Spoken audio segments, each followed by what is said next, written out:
Unexplainable bumps in the night, strange flickers of light in the sky, and dark, shadowy figures lurking in royal forest. Americans have been seeing various odd phenomena and coming up with legends to explain them for centuries. From mysterious deaths to flat out murders, haunted cemeteries, and evil presence, Iowa has many such legends to keep you up at night. Today, we will look at 10 of those legends from the Hawkeye State.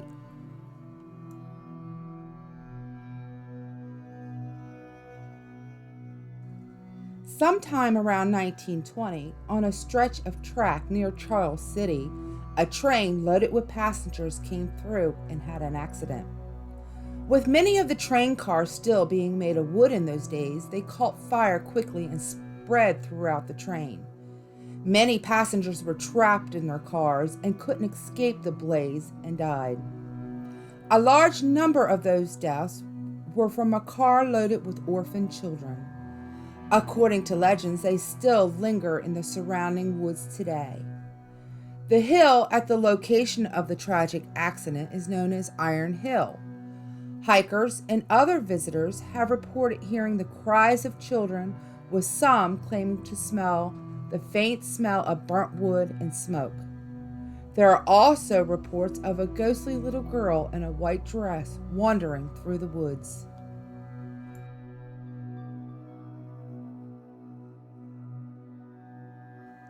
Stony Hollow Road is a route that many locals avoid at night.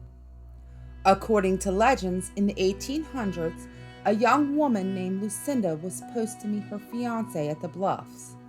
For some reason, he did not show up. Some legends say his wagon got stuck in the mud, while others say he ran off with another woman. Regardless of the reason, Lucinda, heartbroken, threw herself off the bluff to her death. People who have traveled Stony Hollow Road at night report seeing the apparition of Lucinda. Legends say she is along the side of the road, covered in blood. Other reports say that cars malfunction near where she jumped to her death.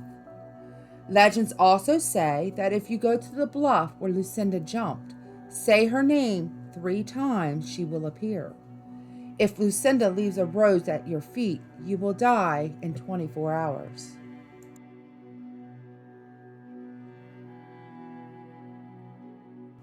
The site of the Vegors cemetery has existed as a burial ground longer than any official records are held for. The site was originally used as a native burial ground for 4 different tribes. In the early 1800s, settlers moved the graves of the natives to 4 different burial mounds to make room for their own dead. Stones were placed to identify where the mounds are. As with all cemeteries, there are many bodies buried here, but it is unusual to find both native and white graves in the same location. Reports of hauntings include apparitions of both Native American and settlers roaming the cemetery, with Native American activity reported more often. Maybe it's due to the desecration of the graves when they were moved. Also, near the cemetery is Spirit Lake. At this location, 2 settlers killed a native chief and his family, including 4 young children. The incident has become known as the Spirit Lake Massacre of 1857.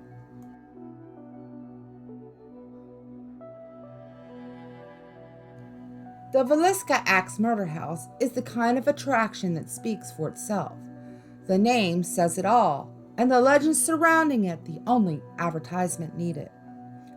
On June 11, 1912, between midnight and 5 a.m., 8 people, the Moore family, and 2 of their guests were bludgeoned to death with an axe. 6 of the 8 victims were children. The night before, the family went to church, which ended at 9:30, and they were home between 9:45 and 10 p.m. Cigarette butts found in the attic by investigators led them to believe that the killer snuck into the unlocked house and hid in the attic until the family was asleep. Josiah and Sarah Moore, the parents, were the first victims. Josiah received the most brutal beating with the blade of the axe. The rest of the victims were murdered with the blunt side of the axe. The family friends, Ina Mae Stillinger, age 8, and Lena Gertrude Stillinger, age 12, were the last to be killed. All of the victims except Lena appeared to be asleep when they died. The killer covered all the mirrors in the house with blankets and clothes, cooked himself a plate of food, which was left untouched in the kitchen, and the axe was left in the guest room next to a 4-pound slab of bacon. He also left behind a bloody bowl of water. The next morning, the neighbor, Mary Peckham, noticed the family hadn't started their morning chores by 8 a.m. and went to check on the family. When nobody answered the door, she called Russ Moore, Josiah's brother, who had a copy of the house key. After discovering the bodies, he called the local peace officer, who in turn called investigators. Although there were many suspects in the murder, it was never solved. One man was tried for the murders, Reverend George Kelly, who was a traveling minister who was in town the same night of the crime. He was said to be at the same service as the Moores, but left town somewhere between 5 a.m. and 5:30 a.m. When he returned to town, he showed an unusual interest in the murders, and because he had been in and out of trouble with the law and had spent some time in a mental hospital, he was arrested for the murders in 1917. He confessed, then recanted, and was eventually tried and acquitted. Most people didn't believe he was mentally or physically capable of the murders. Of course, a house with such a dark past, rumors quickly start. Although the house was lived in for years after the murders, families never stayed long. For many years, the Villisca Axe Murder House has had claims of being haunted. There is not a ghostly phenomenon that has not been reported, including things moving on their own, disembodied voices and screams, apparitions, strange shadows, and bad vibes. You name it, the Villisca Axe Murder House has it all. The house has also been featured on many popular ghost hunting shows, including Ghost Adventures, Scariest Places on Earth, My Favorite Murder, and Lore. Most recently, in 2014, something strange happened again. A ghost hunter who was staying overnight at the house had to be rushed to the hospital with self-inflicted stab wounds to his chest. Why he stabbed himself, nobody knows.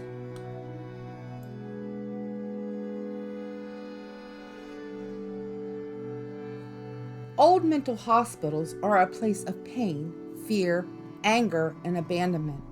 Many patients who enter never get to see their families again. An Independence State Hospital was no exception. Built in 1873, Independence State Hospital was the second mental hospital in Iowa. It was built to relieve overcrowding at Mount Pleasant State Hospital, as well as to house geriatric, alcoholics, the criminally insane, and the mentally ill, as well as drug addicts. Independence State Hospital continues to serve as a psychiatric hospital that also has an alcohol and drug rehabilitation program. It also houses a training school for nurses. The building has had several renovations and is in still very good shape compared to other hospitals built around the same time. Most of the building is currently in use today, but there are older parts that have been closed and usually only open during school tours. These parts of the building are said to be the place where many lobotomies and electroshock therapy took place. Visitors who have toured these areas report hearing whispers, unexplainable cold spots, and the feelings of being watched. Employees of the hospital avoid these areas because of the disembodied screams.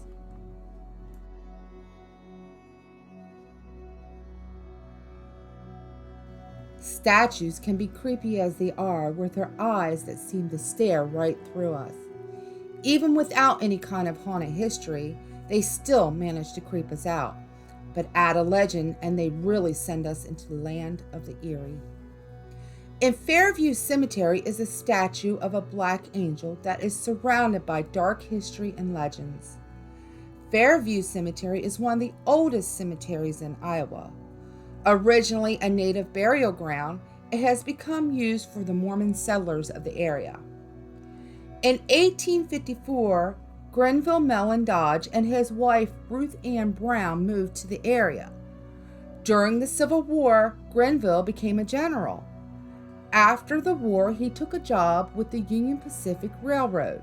His wife, Ruth Ann, was a strong-willed woman, not afraid to speak her mind. Grenville died in January of 1916, followed by his wife that September. Before her death, Ruth had a dream that she was standing on the shoreline when a boat approached. On the boat was a beautiful woman who Ruth believed to be an angel. The angel offered her a drink from a bowl of water she was holding, but Ruth refused.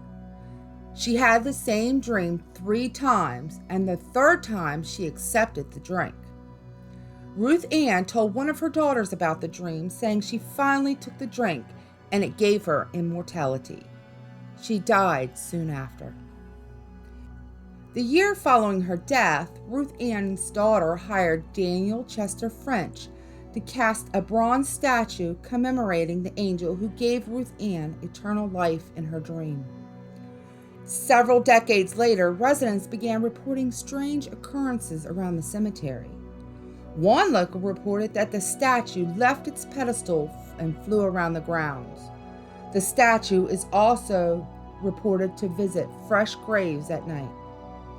Then there are those who believe the angel is far more evil. Some reports say that children have been seen walking behind the base, only to disappear, never to be seen again. There also say that if you look into her eyes at midnight, you too will soon be dead.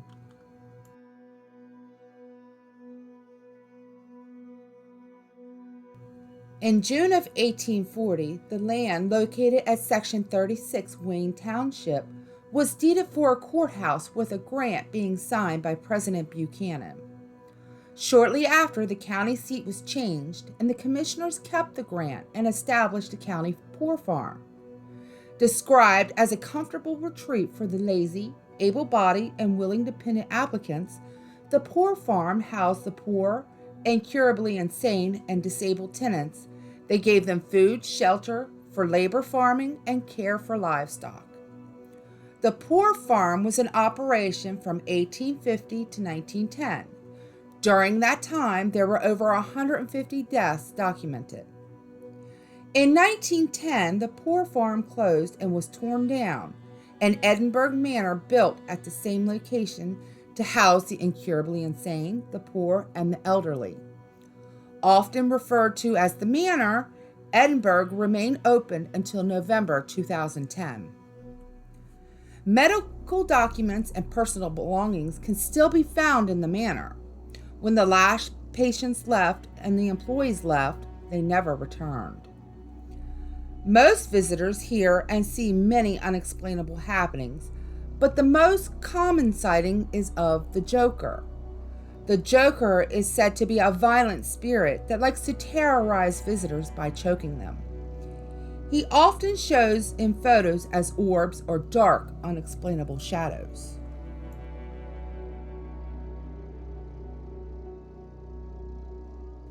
The term devil's chair or haunted chair is often attached to mourning chairs that were popular in graveyards during the 19th century, which sometimes included carved chairs for the comfort of visitors. The Devil's Chair in Guthrie Center, Iowa, is a cement cast chair in Union Cemetery that sits between 2 graves and is unmarked as belonging to neither. According to legends, bad luck will follow anyone who sits in the chair. Although this cemetery was established in 1855 as a private burial ground, the legends of the chair have only been documented for the past 30 years.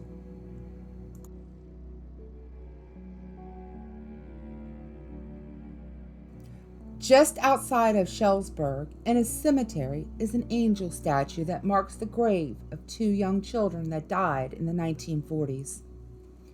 According to legends, if you walk up to her at night, she will softly start to cry, and tears will run down her face, falling to the ground.